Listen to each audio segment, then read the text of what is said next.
Hello, guys. We're back with another episode. Today, we'll be checking some stories with a lot of variety. So be prepared for anything, because you never know what you'll end up listening to with Reddit. Let's go on to the first story. It's titled, My Girlfriend's Ultimate Betrayal. How I found out she was cheating with 4 guys?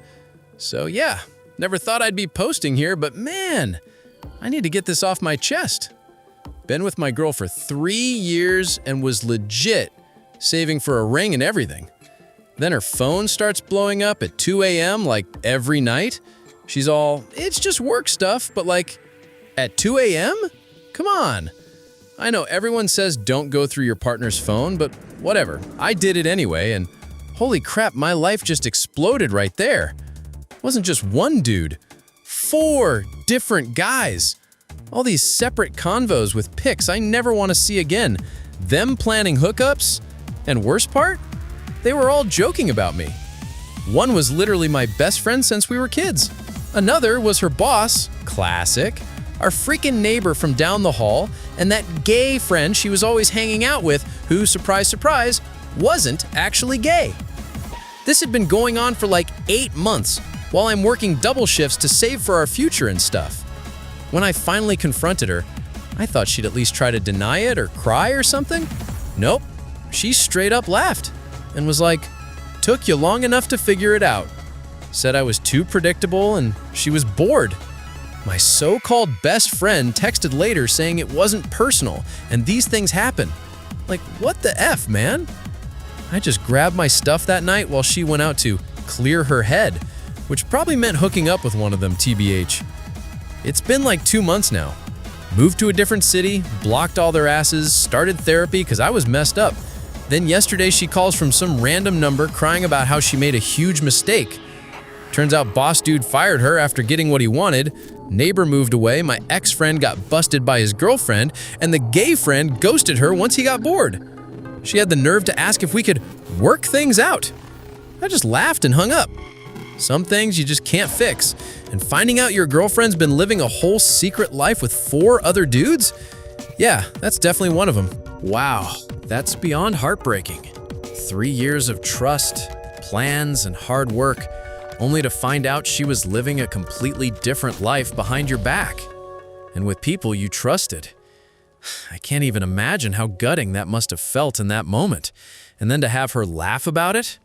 That's just cruel on another level. You did the right thing by walking away, no matter how hard it was. And it sounds like you're already taking steps to rebuild your life and protect your peace. Good on you for choosing yourself after everything. Let's go on to the next story. That time, I accidentally confronted a police officer. Back in 2018, I had just moved to Canada from India. I was 20 years old, with barely any driving experience, and to make things trickier, I was used to driving on the opposite side of the road compared to North America. I was still learning the traffic rules, but I'd driven a few times with friends and everything had been fine. One night, I got invited to a house party on the other side of the city by my university group. Since I was the only one with a car, I agreed to carpool. At the last minute, 2 guys dropped out, leaving me with 2 girls who were also new to Canada. I say stuck because, well, you'll see why. I picked them up, went to the party, and didn't drink a single drop since I was driving. Neither did they. After the party, I handed my phone with Google Maps open to the girl in the passenger seat so she could navigate. I was supposed to go straight, but she told me to stay right when the road split. She didn't realize that stay right led us straight onto an under-construction gravel road. Maps then told us to keep going on gravel for about 500 meters. I was driving slow when I noticed a police car coming toward us from the opposite direction. It passed by, but then, for some reason, it made a U-turn and started following us. I wasn't too worried since the lights weren't on, but the girl in the passenger seat saw this and absolutely lost it. Keep in mind, it was their first time riding in a car in a foreign country with a guy they barely knew. She started bombarding me with questions like, "Why is the cop following us? Did you do something wrong? Are you drunk?"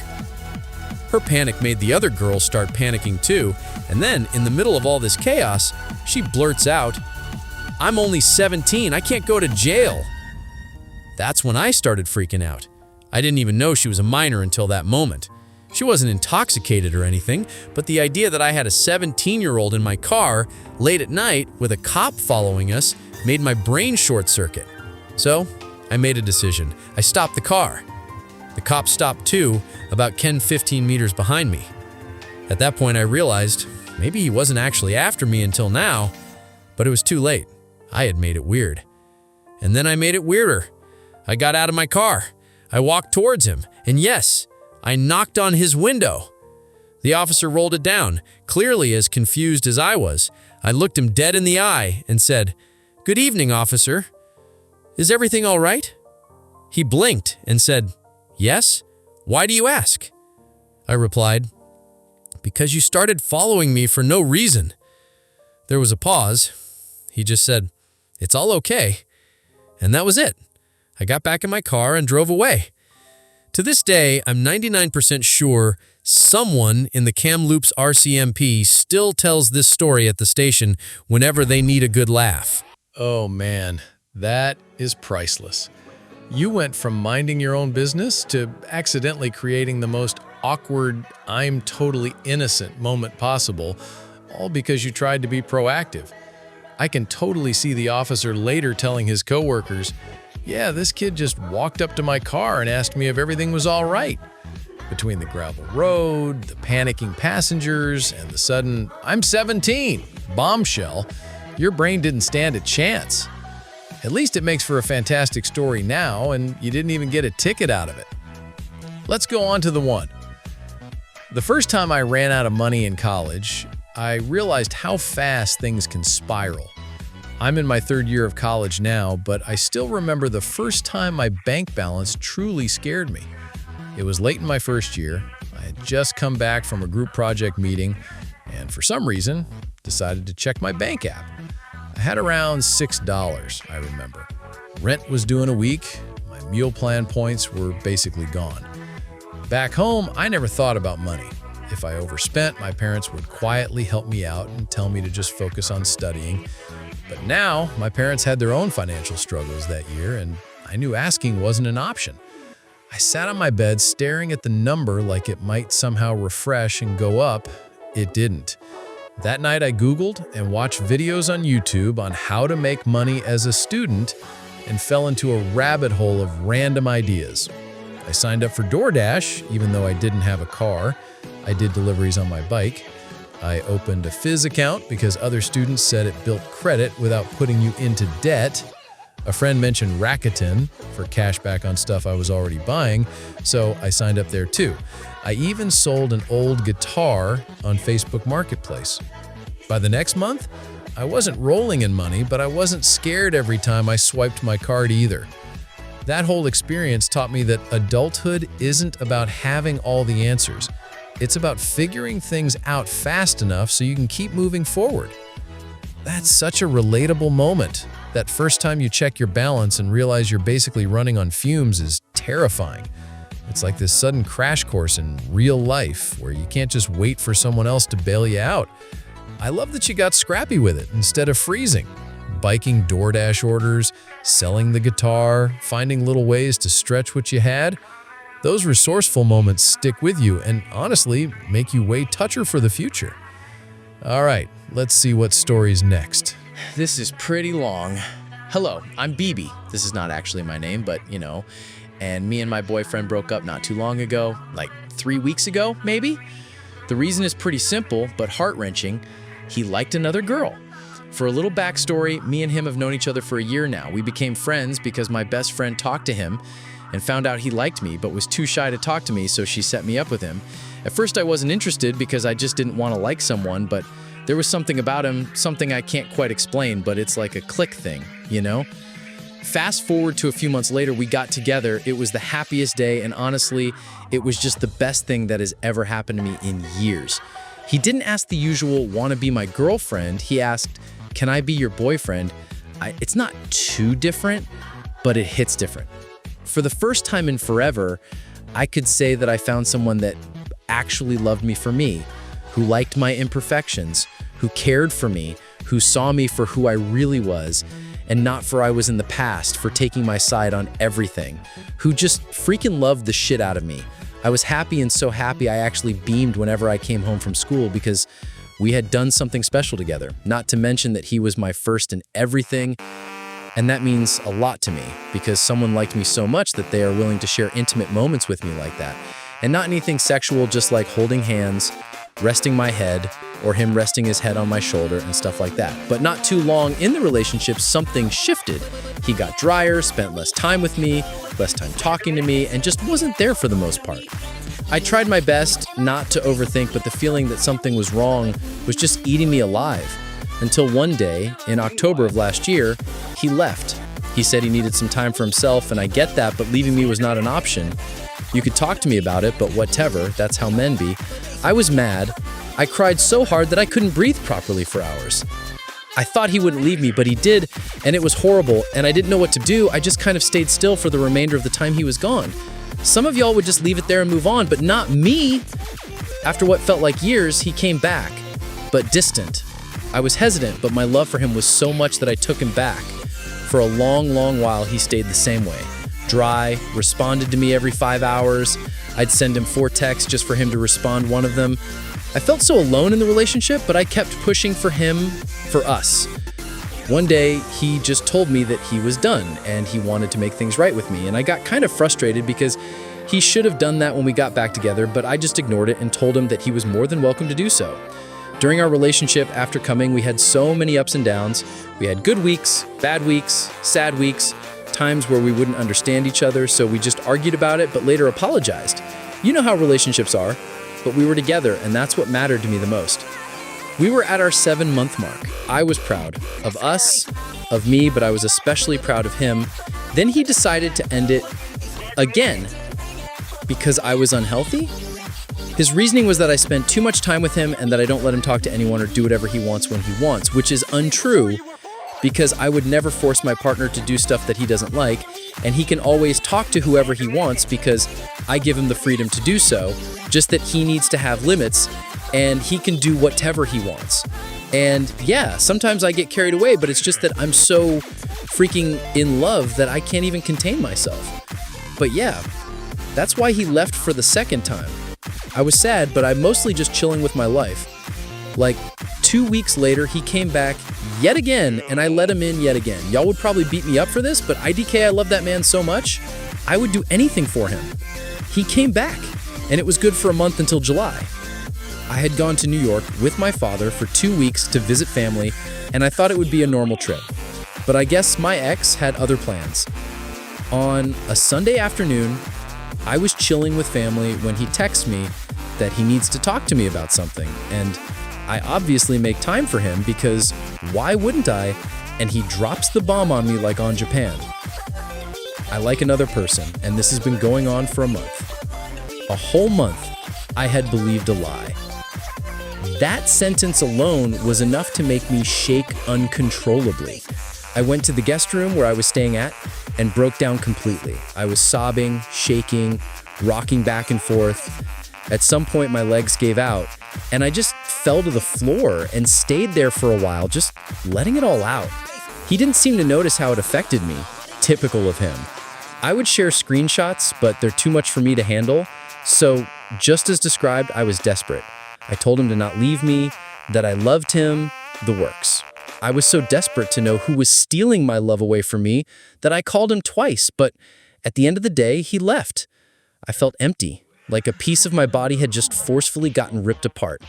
My heart was shattered into a million pieces, and I didn't have the strength to pull them together anymore. I was just grieving the boy I loved and loved so much and so deeply.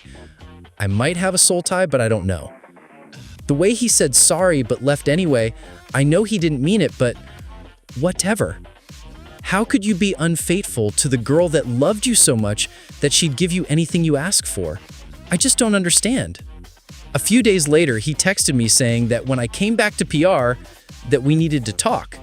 Fast forward, when I come back to PR, we talk. Guess the BS he called me? He said that he got his phone taken and the girl left And now he doesn't talk to anyone and sent me a sticker right after. Mind you, I was kind of okay. I actually found peace in Jesus Christ and was doing a lot better than before, but with a lot of setbacks, but you know how healing is like. Anyways, when he told me that, I had to stop playing Roblox because I was so flabbergasted about what he said. We talked, I asked, he explained, but I still don't know who the girl is. I know she's someone close to him, but I don't know who. Eventually, we agreed on being friends. This is stupid, but I miss him so much that I agreed so fast I didn't even blink. We talked for a few days, but we eventually stopped because, I don't know, he didn't respond, and I didn't want to bother him, so yeah. I still hope we talk when school starts. And yeah, this is my tragic love story. I'm sorry that it's too long, but I had to, okay? I still love him and hope that one day we can be together, just the two of us, but I won't let my hopes up. So yeah. Jay, you have some insane balls to cheat on me. Love for all and God bless. P.S. Sorry if I didn't make sense in a few parts. I cried while typing this. PB, that's such a raw and emotional story. You really poured your heart into this relationship, not just once, but over and over again, even after being hurt.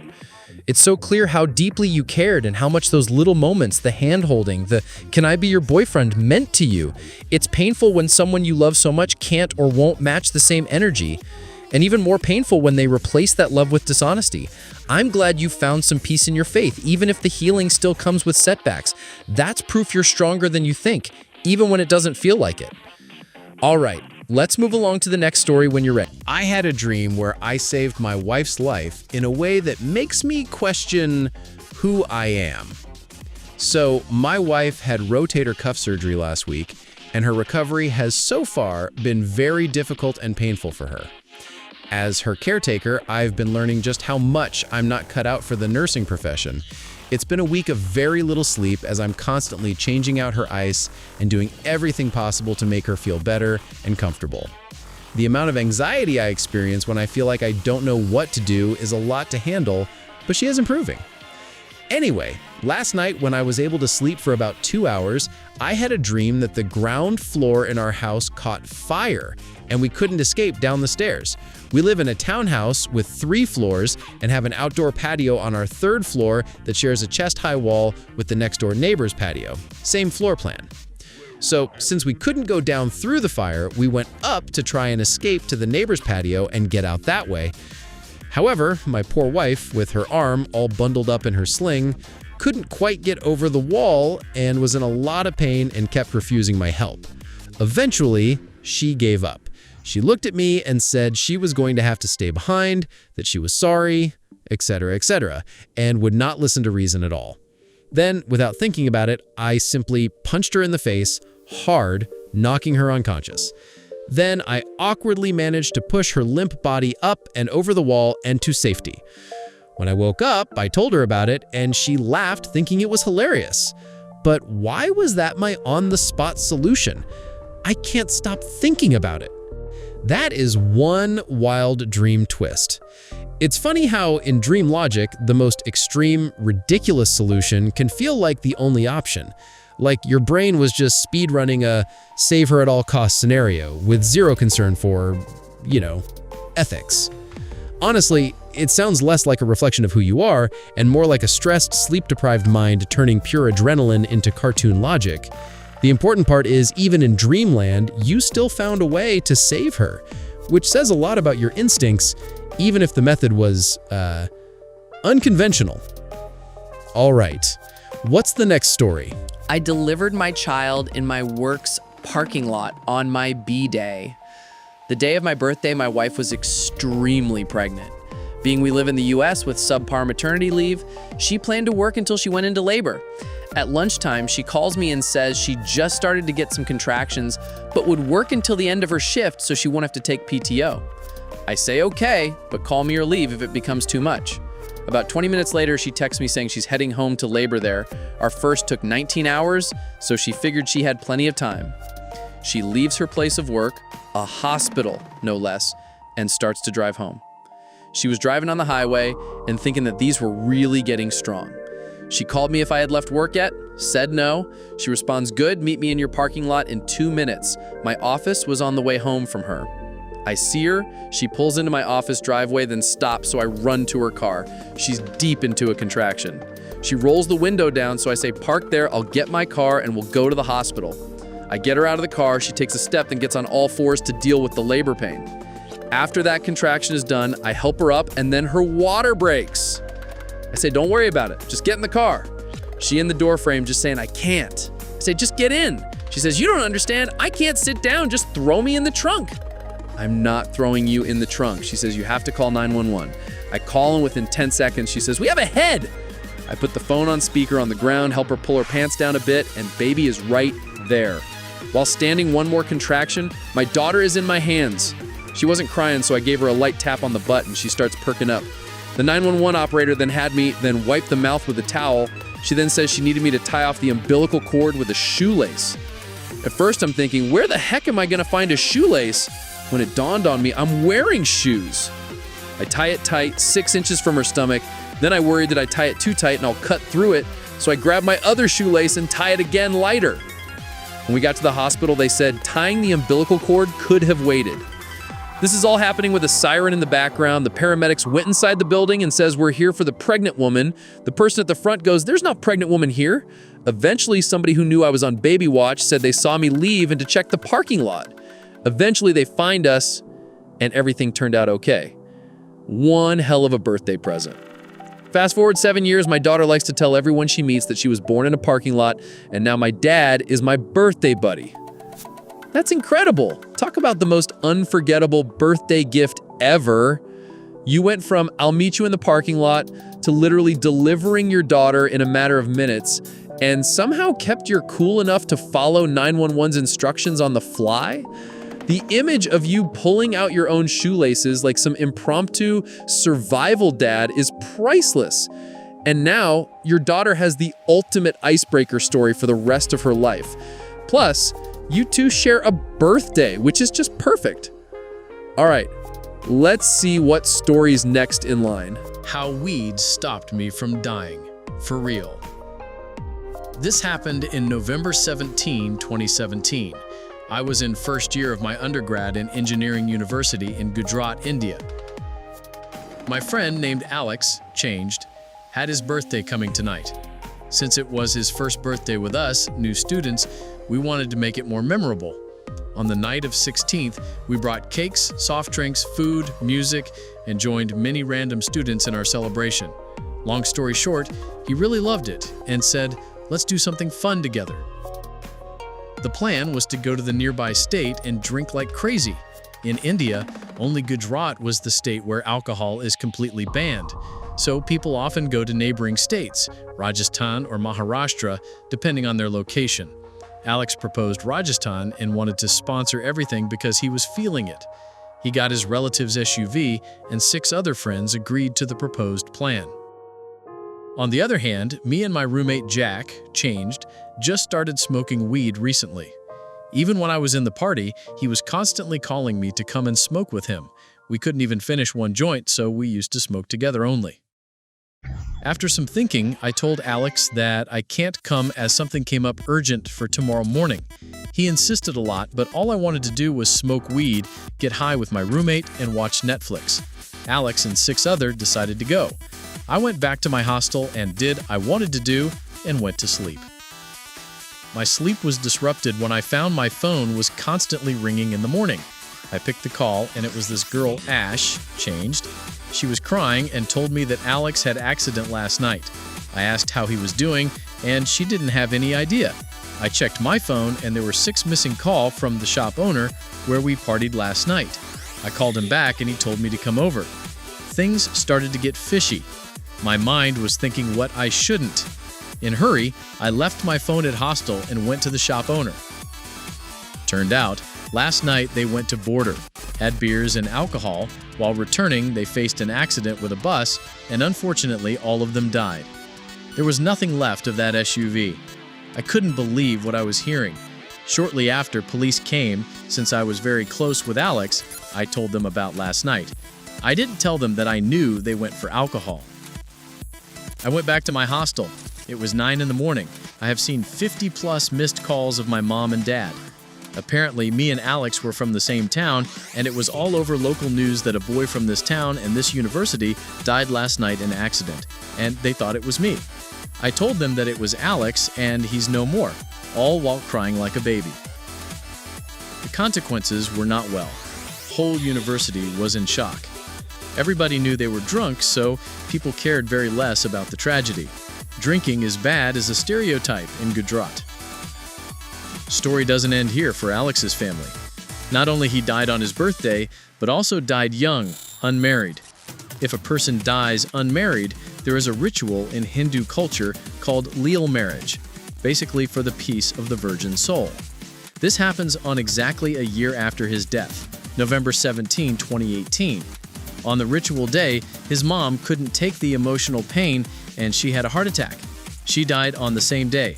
A mom and son died on the same exact date, just a year apart. Years later, I still think about the birthday party. What if I went in that SUV? What if I could not resist alcohol? What if I liked alcohol more than weed? What if my roommate didn't roll a joint that night? What if my roommate was friends with Alex and was present in the party? I can think hundreds what ifs, and still nothing justifies. My only advice to people: please don't drink and drive. It's not safe for your family, not safe for your friends. That's a heartbreaking chain of events, and it's chilling how something as small as choosing to stay back and smoke instead of joining that trip ended up saving your life. Those what-if thoughts can really stick with you, especially when it's people you knew well and the loss is tied to one small decision. And the tragedy didn't just end that night. Losing his mom a year later on the same date makes the story even heavier. Your takeaway is exactly right. Drinking and driving doesn't just risk your own life. It can ripple out into so many others' lives in ways you can't take back. Alright, that's where we'll wrap up for today. I hope you enjoyed these stories and that they gave you something to think about, or maybe even helped you drift off a little easier tonight or whenever you are watching this video. Thanks for listening, take care of yourself, and I'll see you in the next one.